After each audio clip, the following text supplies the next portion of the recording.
Libur panjang saat perayaan Natal dan Tahun Baru atau Nataru menjadi harapan industri pariwisata meraup kedatangan wisatawan domestik. Pemangkasan liburan praktis akan mengurangi potensi pelaku pariwisata di Gianyar dalam menggarap potensi pasar Wisdom.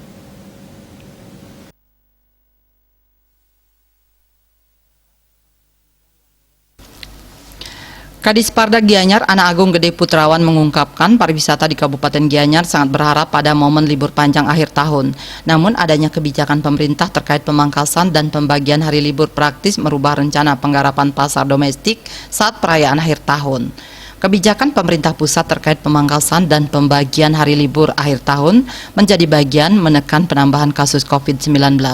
Walaupun terjadi pemangkasan dan pembagian hari libur, ia meyakini Wisdom kalangan menengah ke atas tetap berlibur ke Bali termasuk berkunjung ke Gianyar. Pemkab Gianyar melalui Disparda Gianyar sudah mengarahkan seluruh industri pariwisata menerapkan protokol kesehatan secara ketat. Dalam kondisi kasus pandemi COVID-19 masih cukup tinggi, pemerintah selalu mengajak masyarakat dan wisatawan yang akan berwisata maupun menginap di Gianyar tetap disiplin menerapkan protokol kesehatan. Pada liburan Natal dan Tahun Baru ini, akomodasi di Gianyar lebih banyak menggarap wisatawan domestik. Sesuai arahan pemerintah, pelaku pariwisata tentu menerapkan protokol kesehatan secara ketat. Wirnaya Bisnis Bali melaporkan.